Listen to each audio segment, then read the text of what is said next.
Mas eu não sou especialista aqui, eu vou chamar para o palco quem realmente sabe o que é investimento global. A moderadora, dessa vez temos uma moderadora, para o painel é Alexandra Brigante, presidente do Elas no Mercado Financeiro. Uma salva de palmas, por favor.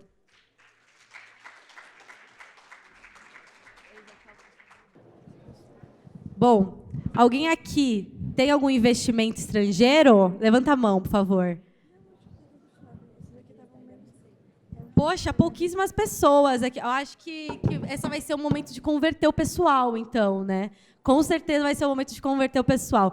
Porque, afinal de contas, muito se fala sobre ganhar em dólar, né? Então, acredito que esse daqui seja o painel para quem gostaria de diversificar não somente a sua carteira de investimentos, mas começar também a receber em dólar.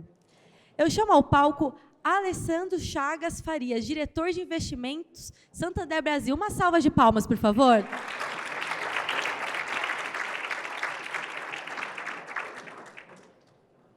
Um pouco sobre o Alessandro.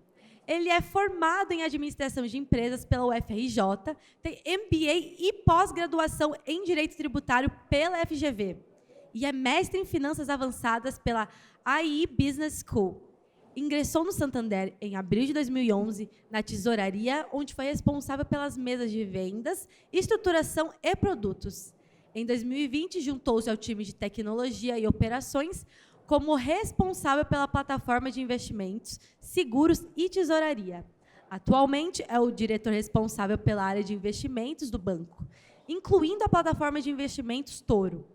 Já atuou como conselheiro na Zurich Santander, CSD e Toro. Antes de ingressar no Santander Brasil, trabalhou na tesouraria do Banco BBM de 2003 a 2008. Mais uma vez, pessoal, uma salva de palmas. Obrigado, pessoal. Então, boa tarde, pessoal. Como algumas pessoas chegaram depois da pergunta, mas eu vou repetir a pergunta. Quem aqui já investe no exterior, tem algum tipo de contato com investimento no exterior? Então, temos poucas pessoas, né? Então, no final, a gente vai mudar isso daí, né? A gente vai mudar. A gente está aqui para conversar com vocês um pouco mais sobre estratégias de investimento no exterior, como começar a ter esse primeiro contato.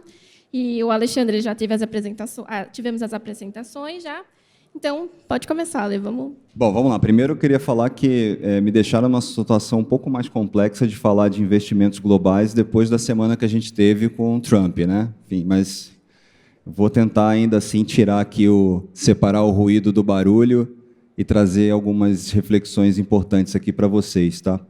Bom, primeiro, eu acho que, antes de mais nada, agradecer. Estou bastante contente e feliz de estar aqui dividindo esse espaço com vocês. Eu lembro que eu comecei, na verdade, no mercado financeiro quando eu ainda era estudante universitário, que eu consegui o meu estágio num primeiro banco, e sei da importância desses eventos de conexão, de networking, de formação de opinião.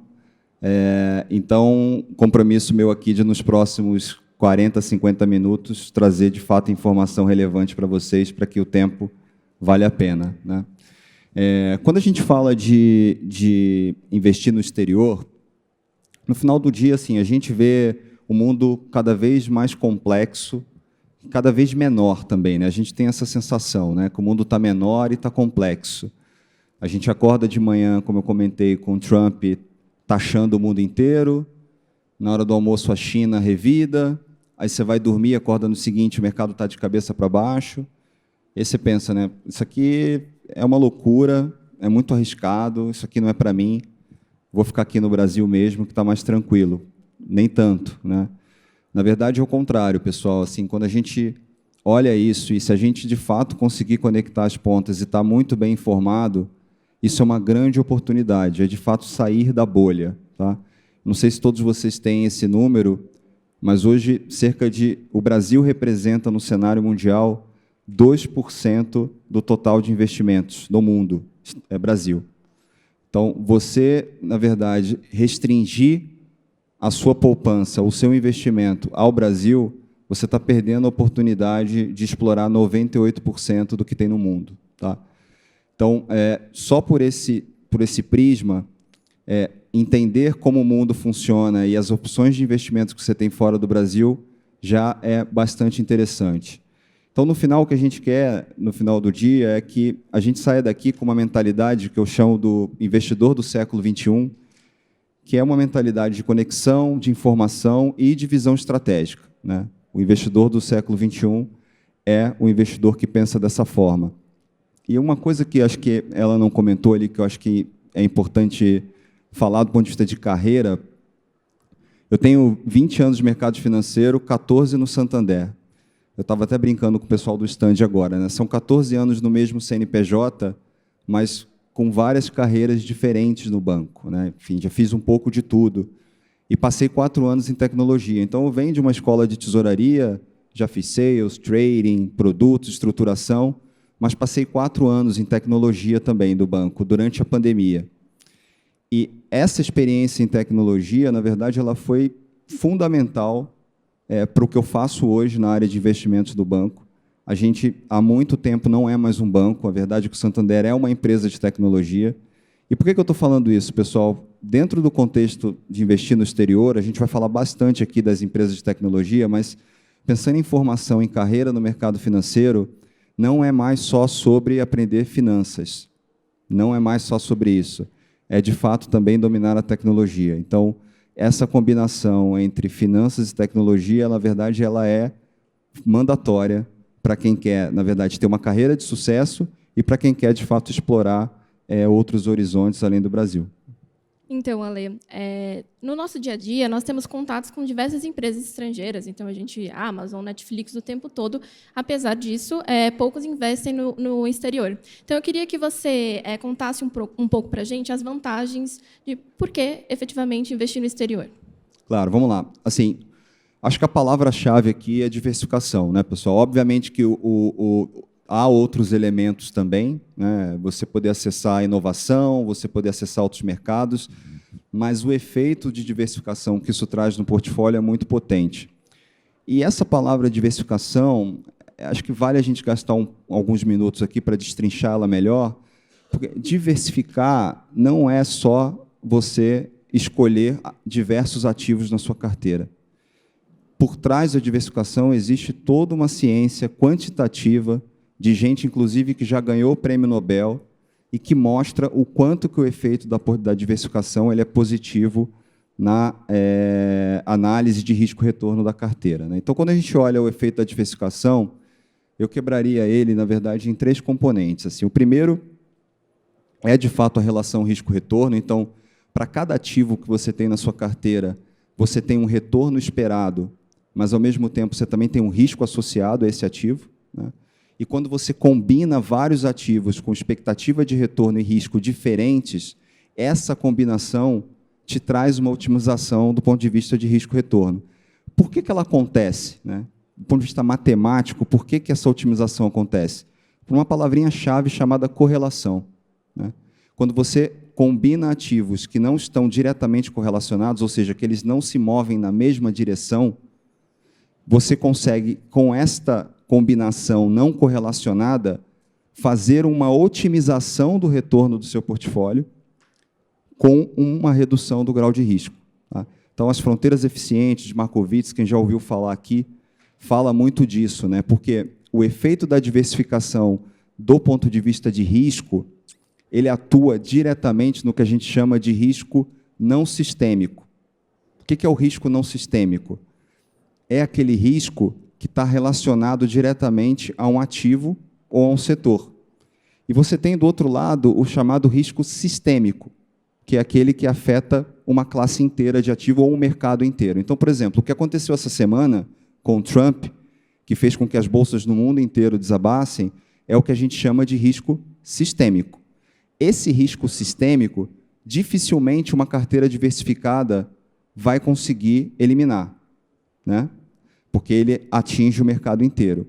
Agora, um risco não sistêmico, sei lá, vamos pensar num exemplo aqui, a queda da barragem de Brumadinho, que afetou a Vale, afetou o setor de mineração. Foi específico a um setor, específico a uma companhia. Se você está 100% alocado em Vale, você colocou toda a sua carteira na ação da Vale naquele evento, você vai sofrer por conta daquele evento. Mas se você diversificou, provavelmente os outros ativos da sua carteira não sofreram por aquele evento. Então, o efeito da diversificação, o que ele faz? Ele reduz o risco não sistêmico da carteira. E quando você olha isso na perspectiva de sair e olhar para outra fronteira, investir no exterior, esse efeito de diversificação do risco não sistêmico ele é muito mais potente, né? Então, você consegue, de fato, a partir da diversificação, ter uma fronteira eficiente, que é chamada, que vai te dar um retorno otimizado por um risco muito mais bem gerenciado. No final, é sobre isso, tá, pessoal? A gente fala de diversificação a todo momento, ela vale para o cenário local, para quem investe no Brasil, mas ela ainda é mais potente quando você olha sob uma perspectiva de investir fora. Eu trouxe esse gráfico aqui, na verdade, ele compara, vocês estão vendo, né?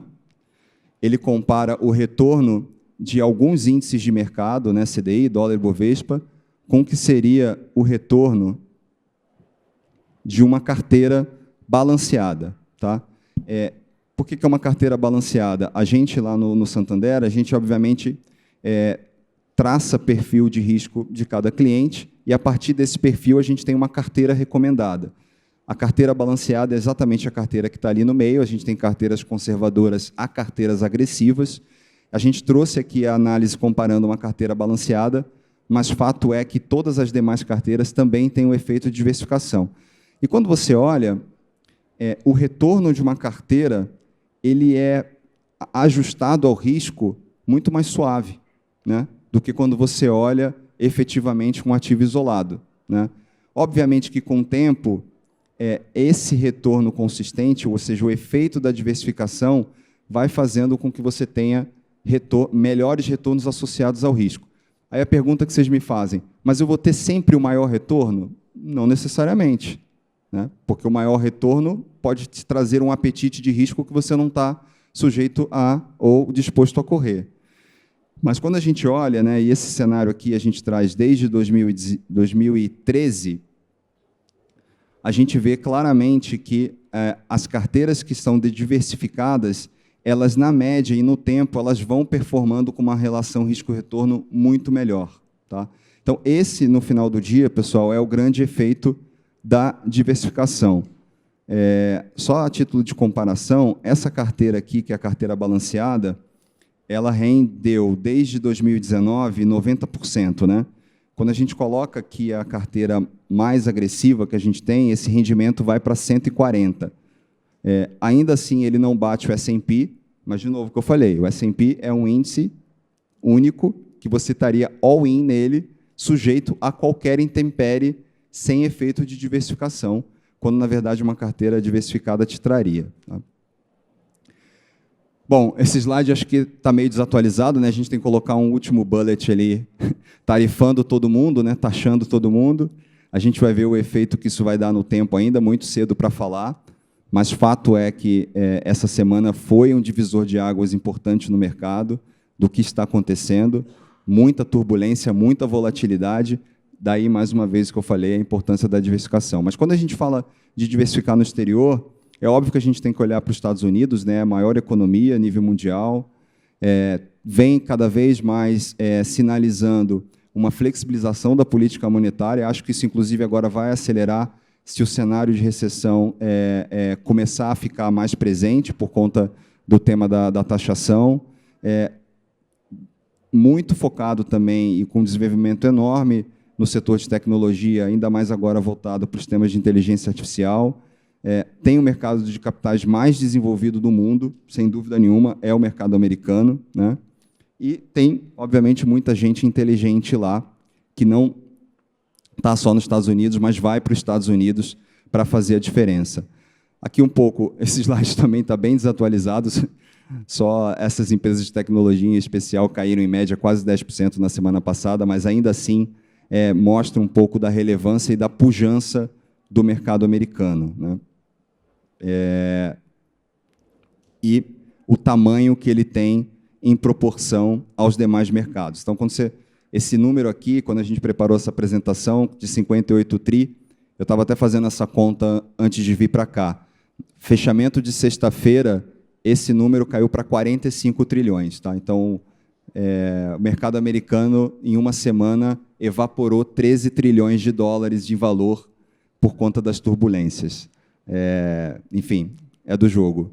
Mas quando a gente compara os Estados Unidos com o Brasil, você vê aquilo que eu comentei inicialmente ainda, da nossa pequenez quando a gente olha o mundo inteiro, e por que é muito interessante a gente estar olhando para as alternativas de investimentos no exterior.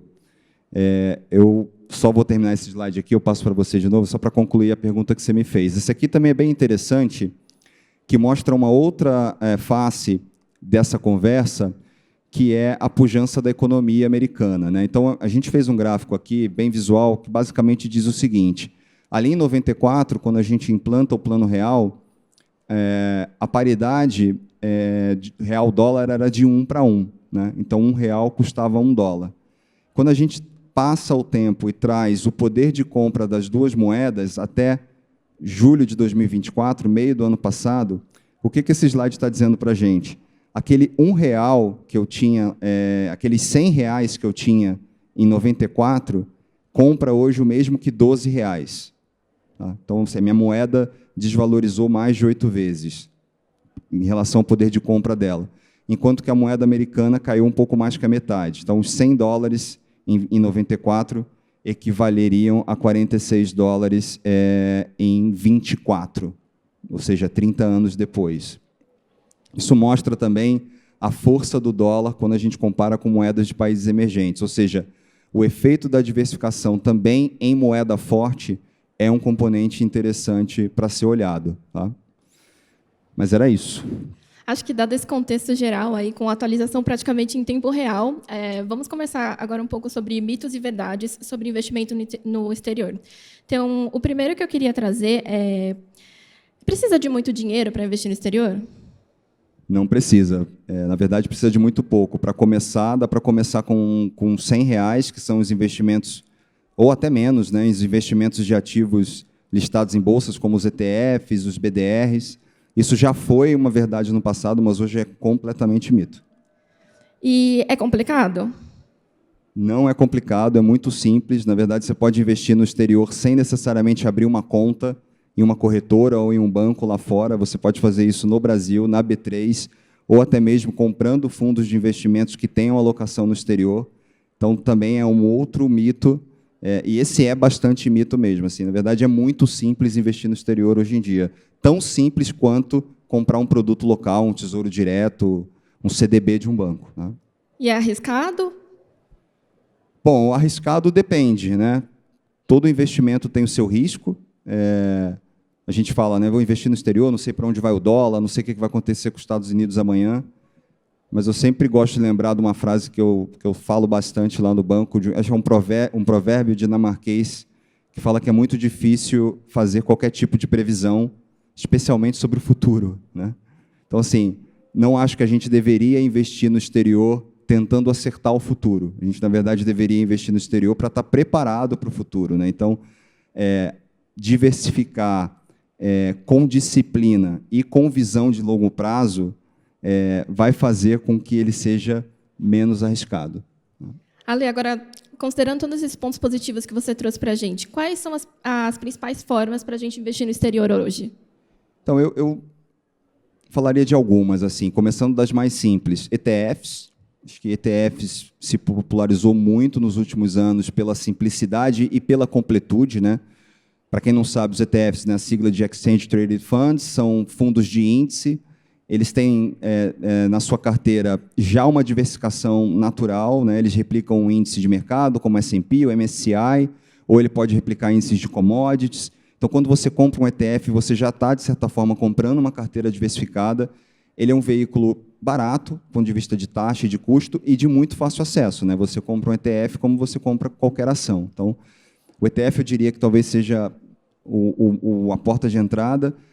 BDRs também são interessantes, né? Os Brazilian Depositary Receipts, que nada mais são do que a forma representativa de uma empresa americana está disponível no mercado local. Então, você compra uma Apple, uma Google, uma Amazon na B3, sem precisar necessariamente ter que investir fora. Também super simples, super fácil. Para quem quer sofisticar um pouco mais, você pode pensar em abrir uma conta numa corretora ou num banco internacional. O próprio Santander tem o nosso banco em Miami, a sede em Miami, que também oferece essa opção de investimento para a pessoa física. Aí você, de fato, vai ter um assessor, enfim, uma conta lá fora para poder operar no exterior, fechar câmbio, enfim. É uma solução também viável. Diria que ela é mais recomendada para quem já tem um determinado volume relevante de recursos, né, e queira, de fato, diversificar com a ajuda de um especialista.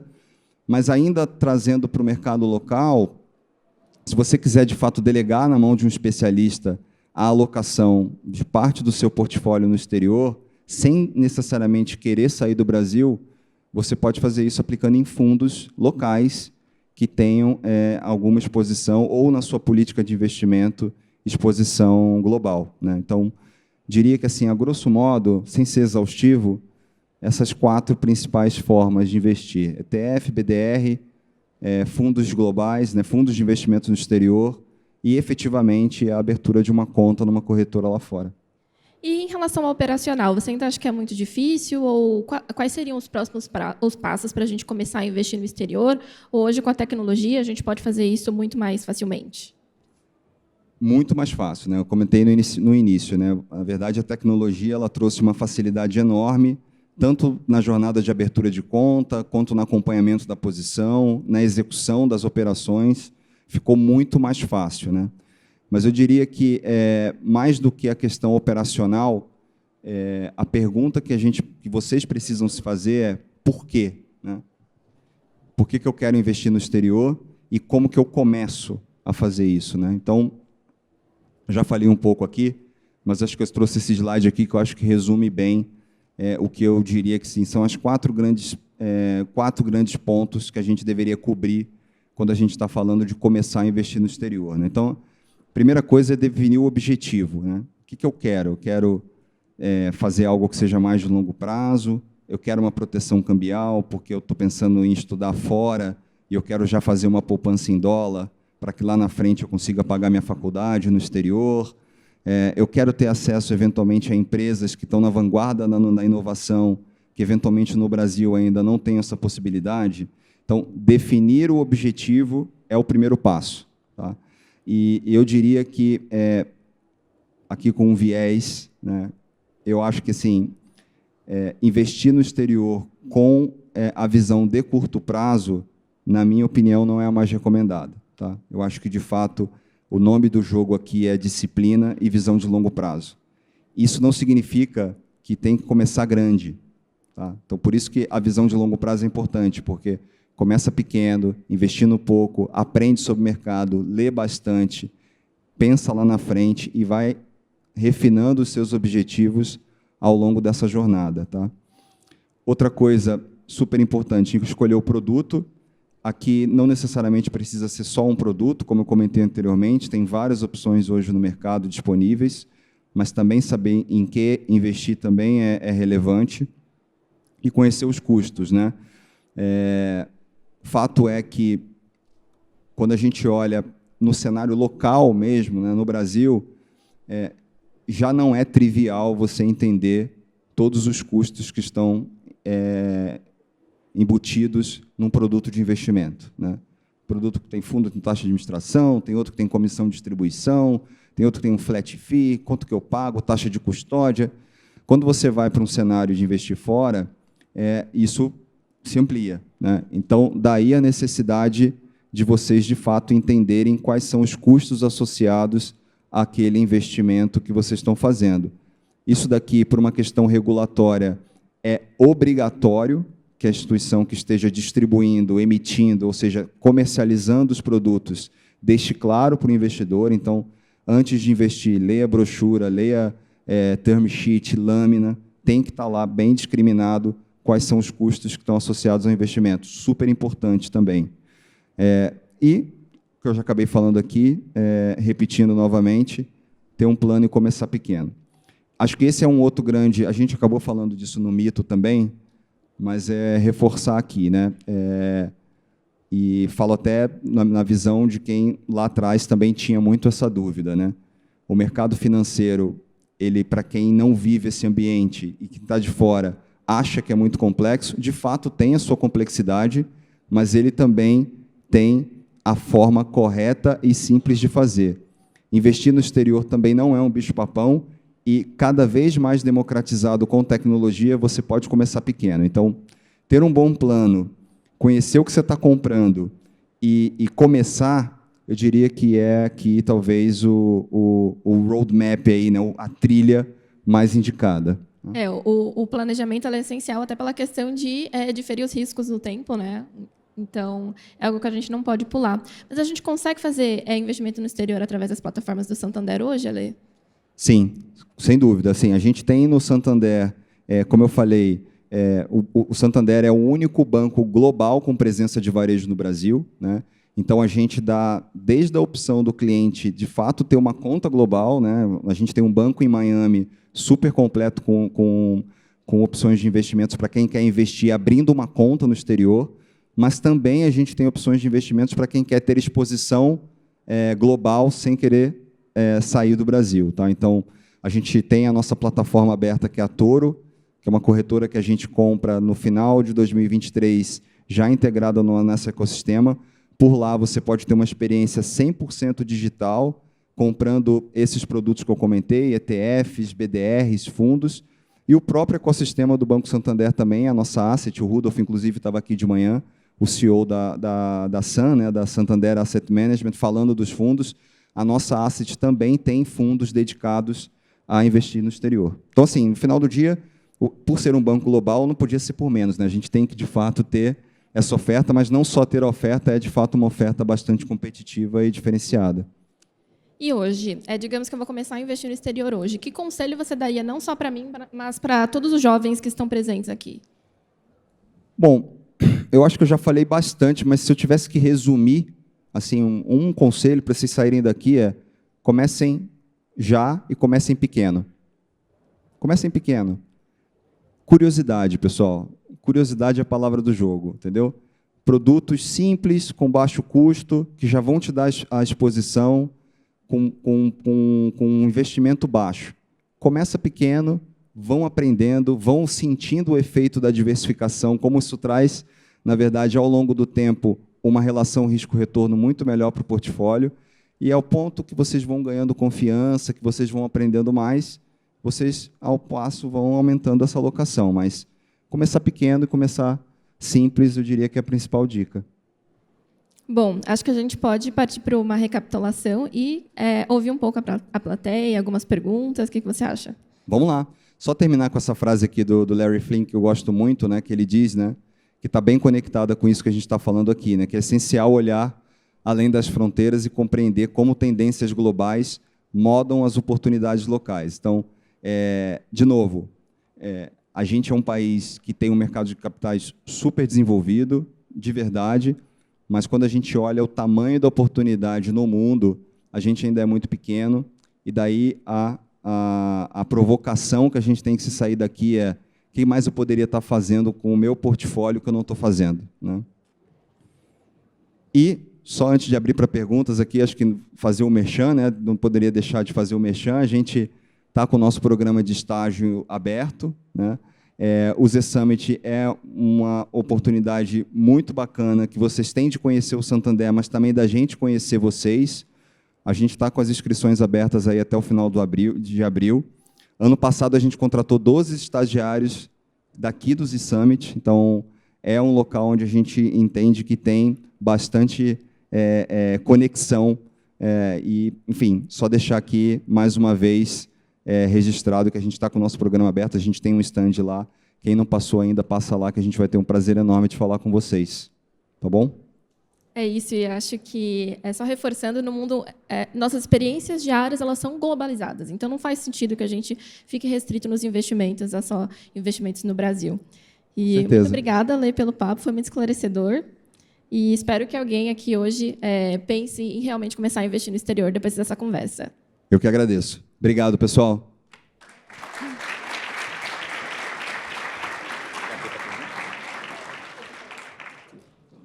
Agora a gente vai abrir para perguntas. Alguém tem alguma pergunta? Gostaria de fazer?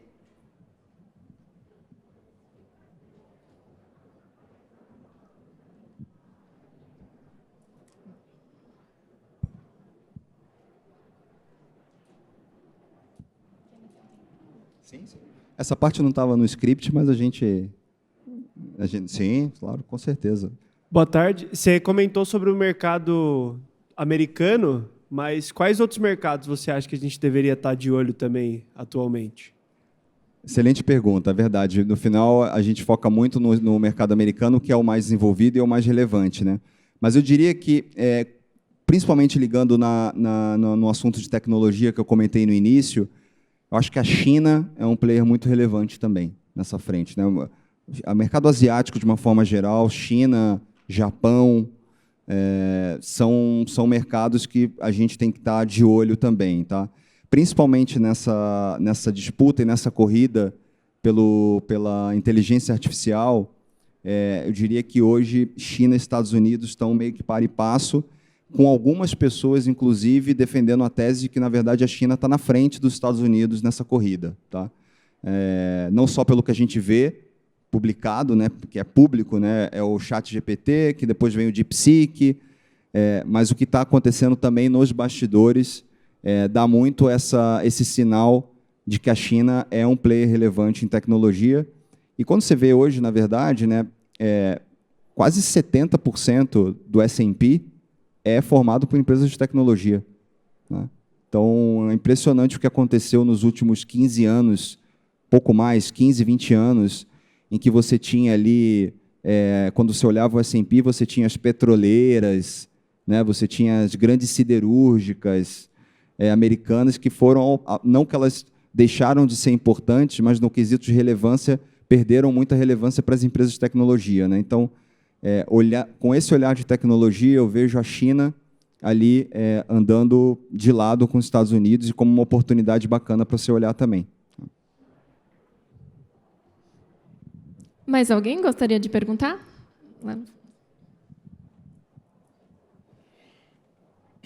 Aproveitem, porque não é todo dia que a gente tem a possibilidade de perguntar diretamente.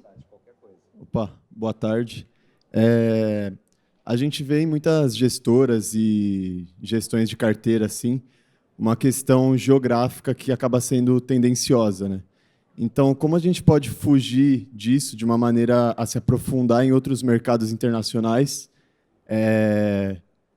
acompanhando esses mercados e fugindo dessa questão de seguir um ETF ou algum índice específico assim? Boa. Essa pergunta é muito boa também. Eu vou tentar responder ela por alguns ângulos. Tá? Primeiro deles, assim, eu acho que muito dessa questão de tendência ela está relacionada ao desenvolvimento do mercado e a um apetite de risco que não é necessariamente ao ativo em si, e muito mais ao ambiente regulatório daquele contexto que você está indo. Então, o que eu quero dizer com isso? O mercado americano, por ser o mais desenvolvido e por ter uma regulação que todo mundo conhece, se eu sou gestor, eu não vou me preocupar com essa questão regulatória, eu vou me preocupar com o valuation do que eu estou comprando. Se eu vou para mercados menos desenvolvidos, eu trago outros elementos de preocupação na minha decisão de investimento que eu não tenho quando eu invisto nos Estados Unidos, ou quando eu invisto na Europa, ou quando eu invisto em mercados mais maduros. Será que o ambiente competitivo local é o melhor? Será que o ambiente regulatório é o ideal? Será que eu vou ter algum outro tipo de problema que eu não estou olhando, que é além do desempenho do ativo que eu estou comprando? Eu acho que isso é um componente que faz com que, no final do dia, as pessoas tendam a migrar para mercados mais desenvolvidos. Qual que eu acho que é o papel, no final do dia, com o nível de informação e tecnologia que a gente tem? Eu acho que isso vai ficar esse gap vai se fechar cada vez mais rápido. Porque os próprios agentes de mercados, ao identificarem oportunidades de investimentos, eles vão desenvolver aquele mercado que não é desenvolvido ainda, ou vão impulsionar que esse desenvolvimento aconteça. Tá? Então, eu acho que esse é um componente. E o outro componente, eu diria que é o próprio histórico. Né? Hoje, quando você olha por uma tese de investimento, você tem muito mais informação para tomar uma decisão com base em dados do que você tinha no passado. E você tem algoritmos de inteligência artificial já ajudando os gestores a tomar decisão. E como você traz dados do passado, esses dados também têm essa tendência que eu coloquei anteriormente, isso também é um outro motivo pelo qual faz com que, no final do dia, tudo desague para o que é o mais comum. Mas a provocação que você faz, para mim, ela é muito boa no sentido de que a gente tem que estar olhando também para o que não é o óbvio. e procurar, talvez, oportunidades que ninguém está olhando. Respondi a sua pergunta? Uhum.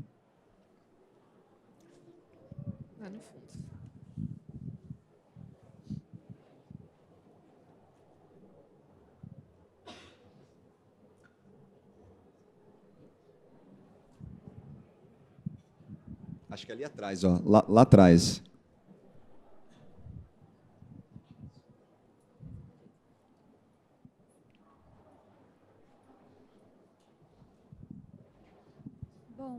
Bom, já que você acabou comentando de outros mercados além do americano, como que está o mercado do mundo árabe, fora do ramo de petróleo e fertilizante? Obrigada. Olha, aí você me pegou. Eu tenho pouquíssimo conhecimento do mercado do mundo árabe. Algum mercado específico de algum setor? Tem três, na realidade, que é o de medicina, química e energia limpa, que eu gostaria de saber. Olha, o que eu posso falar para você, assim, sem muita profundidade, mas com uma visão que eu acho que ela, no final, ela é bem convergente com quase tudo que a gente está vendo. Especificamente esses mercados que você falou de medicina, eu acho que eles vão ser completamente disruptados com a inteligência artificial. A gente fala de inteligência artificial muito no setor de tecnologia, de automação, de processos, mas a revolução que está acontecendo na biomedicina, nos temas de inteligência artificial, são enormes, assim, enormes. De aumentar o lifespan de vida da população, de detecção de doenças, de coisas assim que são impensáveis até alguns anos atrás e que vão virar realidade muito em breve. E, sem dúvida nenhuma, esse é um tipo de mercado que você tem que estar de olho, porque ele pode virar da noite para o dia. Então, diria que a tese de inteligência artificial, especificamente nesses mercados, é o que vai ditar o nome do jogo aí nos próximos anos.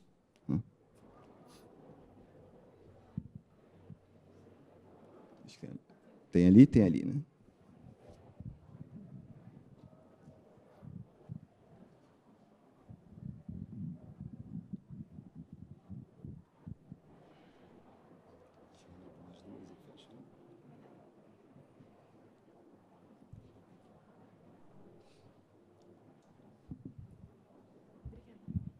Boa tarde, meu nome é Giovana. Eu queria saber como você vê a relação das criptomoedas com o mercado. Obrigado, Giovana, pela pergunta. Muito bacana. Essa também é uma que sempre desperta curiosidade, né? Eu acho que, assim, primeira coisa, cripto veio para ficar, né? Acho que não tem mais discussão da relevância que o universo de criptomoedas tem no mercado de investimentos. Não sei quantos vocês têm essa informação, mas hoje, no Brasil, você tem 3 vezes mais pessoas operando cripto do que operando bolsa. Então, só por aí, você já sabe o quanto da dimensão desse universo cripto dentro de investimentos. O que eu falaria da parte de cripto? Assim, 2 coisas. Eu acho que tem a tese de investimento em si, né? Que é você comprar e estar exposto um pedaço da sua carteira à criptomoeda. Eu acho que a gente ainda não saiu da tese de que a cripto está descorrelacionada dos demais eventos, né? Muito do que se falava no início, ali, principalmente no início do surgimento do Bitcoin, é que o Bitcoin era, de fato, uma reserva de valor não inflacionária e que estaria, com o tempo, descorrelacionada, mas fato é que qualquer soluço do mercado, a gente vê uma oscilação muito grande ainda acontecendo no mercado de cripto, pode ser que isso mude, mas ainda é a realidade hoje. Mas eu acho que, além da tese de investimento, de comprar ou não cripto, que eu acho que ela está aí e é relevante, o que eu gostaria que eu sempre procuro olhar também, lá no banco, é o quanto que a tecnologia que está por trás desse universo cripto vai funcionar como habilitadoras de outras teses de investimentos, né? Que é o tema de DeFi, que é o tema da moeda digital, várias outras coisas que estão acontecendo do ponto de vista de transformação tecnológica, usando o backbone, né, usando a tese principal de blockchain. Isso sim eu acho que tem um potencial muito grande de disrupção no mercado. Tá? Então, eu olharia sobre dois prismas aqui o tema de cripto. A tese de investimento em si e a tecnologia que está por trás, o quanto que ela pode, na verdade, disruptar outros mercados. Tá? Ele levantou a mão 2 vezes ali já. Ó. E essa será a nossa última pergunta. Bom. Tudo bem?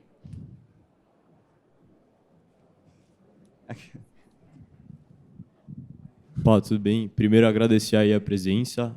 A minha pergunta seria, tendo em vista assim, essa alta volatilidade macro que está acontecendo no Brasil e que sempre aconteceu, você acha que está se criando uma tendência das empresas irem para fora, assim, se eles estarem lá fora? Então, a gente teve o caso do Nubank, agora a JBS, independente de ter os produtos, os ADRs.